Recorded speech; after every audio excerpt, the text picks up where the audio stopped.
கர்த்தருடைய பரிசுத்த நாமம் மகிமைப்படுவதாக. லூக்கா எழுதின சுவிசேஷம் 5ஆம் அதிகாரம் 5ஆம் வசனம். அதற்கு சீமோன், ஐயரே, முழுவதும் நாங்கள் பிரயாசப்பட்டும் ஒன்றும் ஆக்கப்படவில்லை, ஆகிலும் உம்முடைய வார்த்தையின்படியே வலையை போடுகிறேன் என்றார்.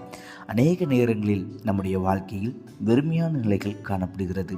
நாம் நல்ல திறமைசாலிகளாக இருந்தும் சில வேளையில் நாம் வெறுமையை உணர்ந்து கொண்டு இருக்கிறோம். வெறுமை உங்களுடைய வாழ்க்கையில் அடுத்த கட்ட முயற்சியை தடை செய்கிறது. அதனால் நாம் மனசோர்வு அடைகிறோம். நாம் என்ன செய்வதென்று புரியாமல் தடுமாறுகிறோம். வேதாகமத்தில் பேதுருவின் வாழ்க்கையில் அவன் பிரயாசத்திற்கு ஏற்ற பிரதிபலனை பார்க்க முடியாத வெறுமை காணப்பட்டது. இயேசு அவனை கண்டு அவனது படகில் ஏறினார். அந்நாளில் அவனுடைய வெறுமையான நிலை மாறும்படியாக அவன் கர்த்தருடைய வார்த்தையின் மீது விசுவாசம் வைத்தான், கீழ்ப்படிந்தான்.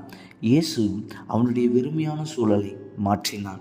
எனவே அன்பார்ந்த தேவ பிள்ளைகளே, நம்முடைய வாழ்க்கை பயணத்தில் இயேசுவுக்கு எல்லா காரியத்திலும் முதலிடம் கொடுக்கும்போது அவர் நம்முடைய வெறுமையை மாற்றி ஆசீர்வாதங்களால் நிரப்ப வல்லவராய் இருக்கிறார்.